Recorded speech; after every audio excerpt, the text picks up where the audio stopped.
तेलंगाना की राज्यपाल डॉक्टर तमिलसाई सौंदरराजन जी, केंद्रीय मंत्रिपरिषद के मेरे सहयोगी नरेंद्र सिंह जी तोमर, श्री जी कृष्ण रेड्डी जी, इक्रिसेट की डायरेक्टर जनरल और ऑनलाइन माध्यम से देश विदेश से, खासकर अफ्रीकी देशों से जुड़े महानुभाव, यहाँ उपस्थित देवियों और सज्जनों, आज वसंत पंचमी का पावन पर्व है। आज हम ज्ञान की देवी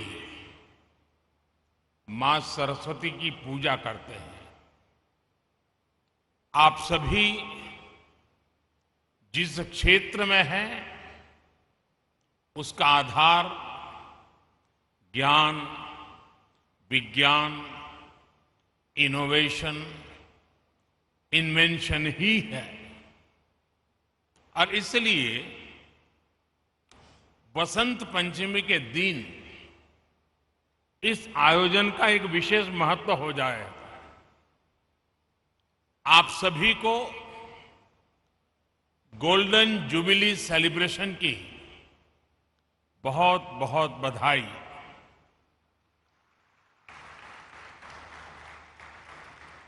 साथियों, 50 साल एक बहुत बड़ा समय होता है और इस 50 साल की यात्रा में जब जब जिस जिसने जो जो योगदान दिया है, वे सभी अभिनंदन के अधिकारी हैं। इस कार्य को आगे बढ़ाने के लिए जिन जिन लोगों ने प्रयास किया है, मैं उनका भी आज अभिनंदन करता हूं। ये भी अद्भुत संयोग है कि आज जब भारत अपनी आजादी के 75 वर्ष का पर्व मना रहा है, तो आपकी संस्था 50 साल के इस अहम पड़ाव पर है। जब भारत ने आजादी के 100 वर्ष मनाएगा, तो आप 75 वर्ष में होंगे। जैसे भारत ने अगले 25 वर्षों के लिए नए लक्ष्य बनाए हैं, उन पर काम करना शुरू कर दिया है, वैसे ही अगले 25 वर्ष इक्रिसेट के लिए भी उतने ही अहम है। साथियों, आपके पास 5 दशकों का अनुभव है। इन 5 दशकों में आपने भारत सहित दुनिया के एक बड़े हिस्से में कृषि क्षेत्र की मदद की है। आपकी रिसर्च, आपकी टेक्नोलॉजी ने मुश्किल परिस्थितियों में खेती को आसान और सस्टेनेबल बनाया है। अभी मैंने जो टेक्नोलॉजी डिस्प्ले देखा, उसमें इक्रिसेट के प्रयासों की सफलता नजर आती है। पानी और मिट्टी का मैनेजमेंट हो, क्रॉप वैरायटी और प्रोडक्शन प्रैक्टिसेस में सुधार हो, ऑन फार्म डायवर्सिटी में बढ़ोतरी हो, लाइव स्टॉक इंटीग्रेशन हो और किसानों को मार्केट से जोड़ना हो, ये होलिस्टिक अप्रोच निश्चित रूप से एग्रीकल्चर को सस्टेनेबल बनाने में मदद करती है। तेलंगाना और आंध्र प्रदेश में दालों, विशेष रूप से चिकपी को लेकर इस क्षेत्र में जो विस्तार हुआ है, उसमें आपका योगदान अहम रहा है। किसानों के साथ इक्रिसेट की यही कोलैबोरेटिव अप्रोच खेती को और सशक्त करेगी, समृद्ध करेगी। आज climate change research facility on planet protection और रैपिड जनरेशन एडवांसमेंट फैसिलिटी के रूप में नई फैसिलिटीज का उद्घाटन हुआ है। ये रिसर्च फैसिलिटीज क्लाइमेट चेंज की चुनौती का सामना करने में कृषि जगत की बहुत मदद करेंगे। और आपको पता होगा, बदलते हुए क्लाइमेट में हमारी एग्रीकल्चर प्रैक्टिसेस में क्या परिवर्तन लाने चाहिए, उसी प्रकार से भारत ने लास्ट एक बहुत बड़ा इनिशिएटिव लिया है कि क्लाइमेट चेंज के कारण जो परिस्थितियां पैदा हुई हैं, नेचुरल कैलेमिटीज आती है, उसमें मानव मृत्यु की चर्चा तो सामने आती है, लेकिन इंफ्रास्ट्रक्चर का जो नुकसान होता है वो पूरी व्यवस्थाओं को चरमरा देता है। और इसलिए भारत सरकार ने क्लाइमेट रेजिस्टेंस वाले इंफ्रास्ट्रक्चर के लिए उस पर चिंतन मनन और योजनाएं बनाने के लिए ग्लोबल लेवल के इंस्टीट्यूट को जन्म दिया है। आज वैसा ही एक काम इस एग्रीकल्चर सेक्टर के लिए हो रहा है। आप सब अभिनंदन के अधिकारी हैं। साथियों, क्लाइमेट चेंज वैसे तो दुनिया की हर आबादी को प्रभावित करता है, लेकिन इससे सबसे ज्यादा प्रभावित लोग वो होते हैं जो समाज के आखिरी पायदान पर होते हैं, जिनके पास रिसोर्सेज की कमी है, जो विकास की सीढ़ी में ऊपर चढ़ने के लिए मेहनत कर रहे हैं। इनमें बड़ी संख्या में हमारे छोटे किसान हैं और भारत में 80-85% किसान छोटे किसान हैं। हमारे छोटे किसान क्लाइमेट चेंज की बात उनके लिए बहुत बड़ा संकट बन जाती है। इसलिए भारत ने क्लाइमेट चैलेंज से निपटने के लिए दुनिया से इस पर विशेष ध्यान देने का आग्रह किया है। भारत ने 2070 तक 2070 तक नेट जीरो का टारगेट तो रखा ही है। हमने life mission, lifestyle for environment, इस लाइफ मिशन की जरूरत को भी हाईलाइट किया है। उसी प्रकार से प्रो प्लेनेट पीपल एक ऐसा मूवमेंट है जो क्लाइमेट चैलेंज से निपटने के लिए हर कम्युनिटी को, हर इंडिविजुअल को क्लाइमेट रिस्पॉन्सिबिलिटी से जोड़ता है। ये सिर्फ बातों तक सीमित नहीं है, बल्कि भारत सरकार के एक्शंस में भी ये रिफ्लेक्ट होता है। बीते सालों के प्रयासों को आगे बढ़ाते हुए इस साल के बजट में क्लाइमेट एक्शन को बहुत अधिक प्राथमिकता दी गई है। ये बजट हर स्तर पर, हर सेक्टर में ग्रीन फ्यूचर के भारत के कमिटमेंट्स को प्रोत्साहित करने वाला है। साथियों, क्लाइमेट और दूसरे फैक्टर्स के कारण भारत की एग्रीकल्चर के सामने जो चुनौतियां हैं उनसे निपटने में भारत के प्रयासों से आप सभी एक्सपर्ट, साइंटिस्ट, टेक्नीशियंस भली भांति परिचित हैं। आप में से ज्यादातर लोग ये भी जानते हैं कि भारत में 15 एग्रो क्लाइमेट जोन्स हैं। हमारे यहां वसंत, ग्रीष्म, वर्षा, शरद, हेमंत और शिशिर, ये 6 ऋतुएं भी होती हैं। यानी हमारे पास एग्रीकल्चर से जुड़ा बहुत विविधता भरा और बहुत प्राचीन अनुभव है। इस अनुभव का लाभ विश्व के अन्य देशों को भी मिले, इसके लिए इक्रिसेट जैसे संस्थाओं को भी अपने प्रयास बढ़ाने होंगे।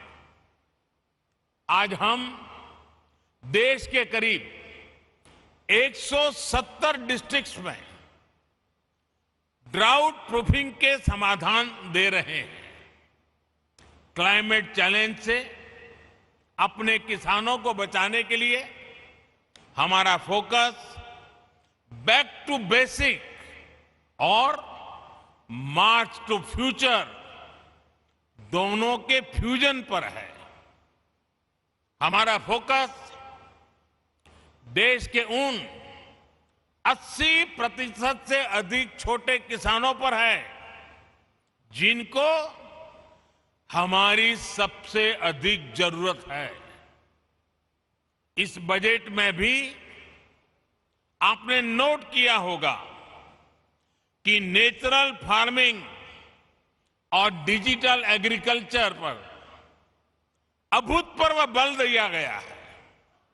एक तरफ हम मिलेट्स, मोटे अनाज का दायरा बढ़ाने पर फोकस कर रहे हैं, केमिकल फ्री खेती पर बल दे रहे हैं, तो वहीं दूसरी तरफ सोलर पंप से लेकर किसान ड्रोन्स तक की खेती में आधुनिक टेक्नोलॉजी को प्रोत्साहित कर रहे हैं।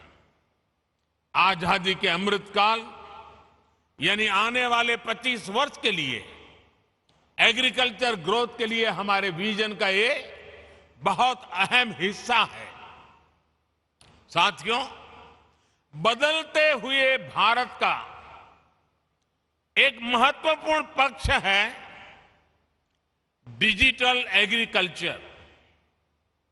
यह हमारा फ्यूचर है और इसमें भारत के टैलेंटेड युवा बहुत बेहतरीन काम कर सकते हैं। डिजिटल टेक्नोलॉजी से कैसे हम किसान को एम्पावर कर सकते हैं, इसके लिए भारत में प्रयास निरंतर बढ़ रहे हैं। क्रॉप असेसमेंट हो, लैंड रिकॉर्ड्स का डिजिटाइजेशन हो, ड्रोन के माध्यम से इंसेक्टिसाइड्स और न्यूट्रिएंट्स की स्प्रेइंग हो, ऐसी अनेक सर्विसेज में टेक्नोलॉजी का उपयोग, आर्टिफिशियल इंटेलिजेंस का उपयोग बढ़ाया जा रहा है। किसानों को सस्ती और हाई टेक सर्विस देने के लिए एग्रीकल्चर रिसर्च से जुड़े इकोसिस्टम्स और प्राइवेट एग्रीटेक प्लेयर्स के साथ मिलकर के काम हो रहा है। सिंचाई के अभाव वाले इलाकों में किसानों को बेहतर बीज, ज्यादा पैदावार, पानी के मैनेजमेंट को लेकर आईसीएआर और इक्रिसेट की पार्टनरशिप सफल रही है। इस सक्सेस को डिजिटल एग्रीकल्चर में भी विस्तार दिया जा सकता है। साथियों, आजादी के अमृत काल में हम हायर एग्रीकल्चर ग्रोथ पर फोकस के साथ ही इंक्लूसिव ग्रोथ को भी प्राथमिकता दे रहे हैं। आप सब जानते हैं कि कृषि के क्षेत्र में महिलाओं का योगदान बहुत अहम है। उन्हें सब प्रकार की मदद देने के लिए स्वयं सहायता समूहों के माध्यम से भी प्रयास किया जा रहा है। खेती में देश की एक बहुत बड़ी आबादी को गरीबी से बाहर निकालकर बेहतर लाइफस्टाइल की तरफ ले जाने का पोटेंशियल है।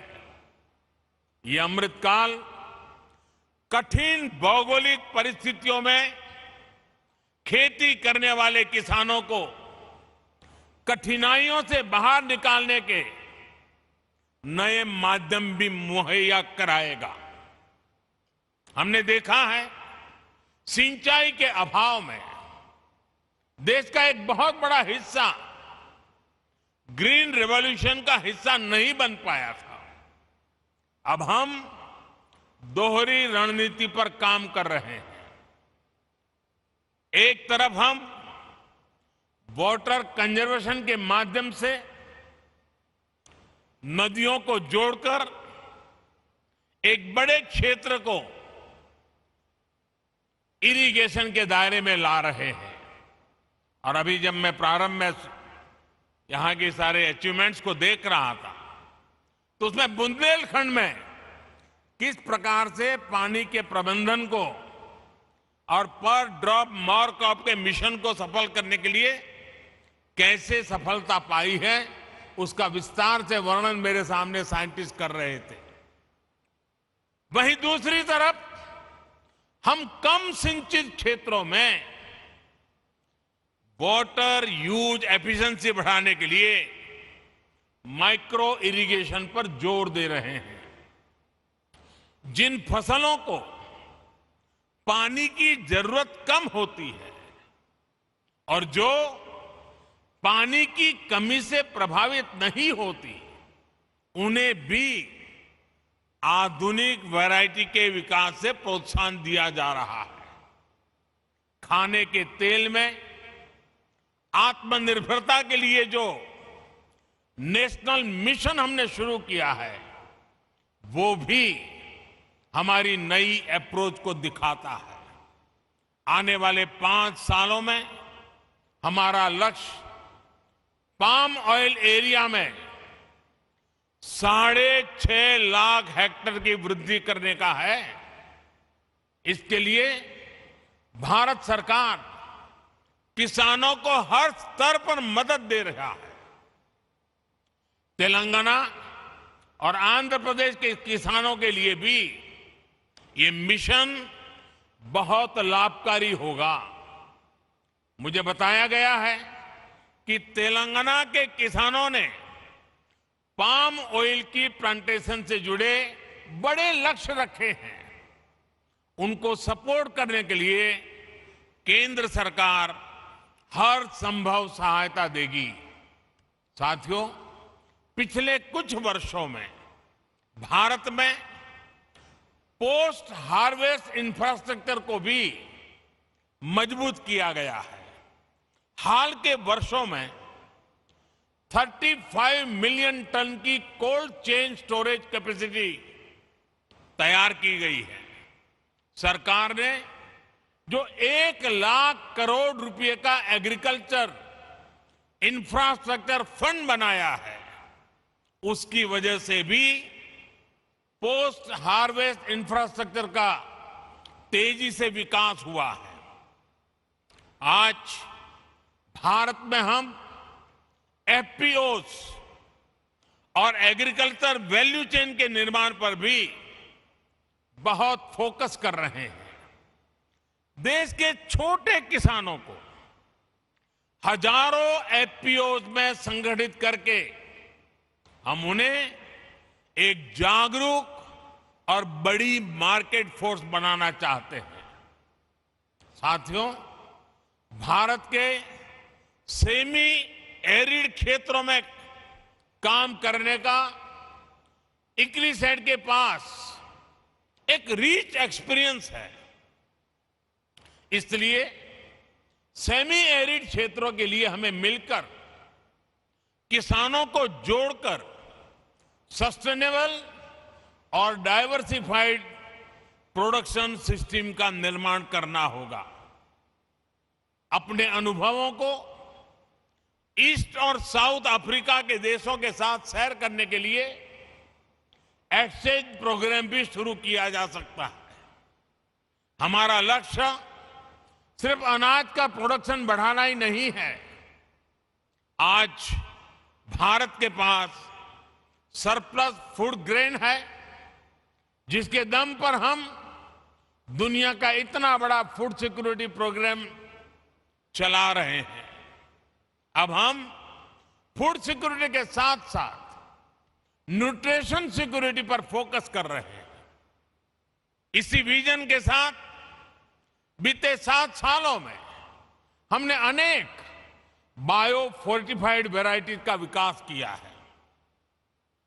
अब अपनी खेती को डाइवर्सिफाइड करने के लिए अपने सूखा प्रभावित क्षेत्रों में अधिक उत्पादन के लिए बीमारियों और कीटों से अधिक सुरक्षा देने वाली रिजिलिएंट वैरायटीज पर हमें ज्यादा से ज्यादा काम करना है।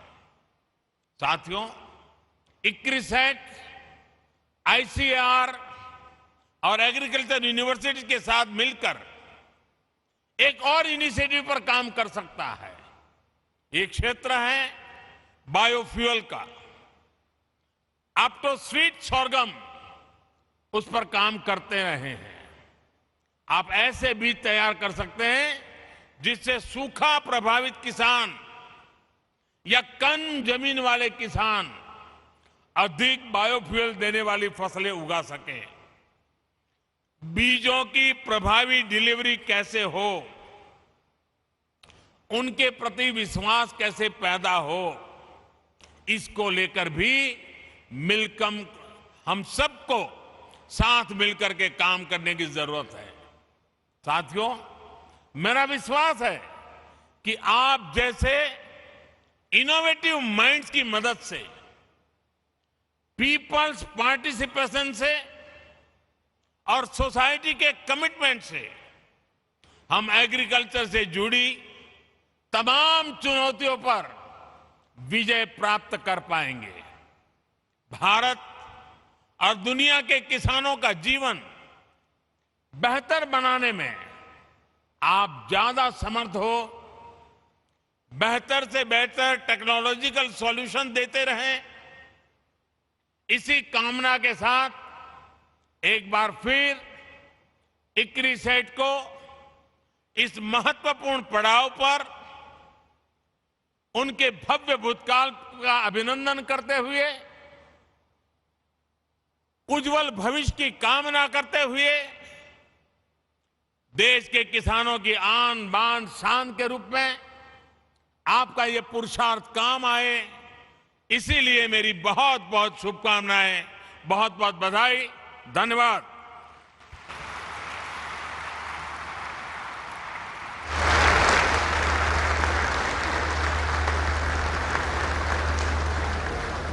Thank you very much, sir, for your encouraging and inspiring words. I take this privilege to thank you on behalf of whole ICRISAT.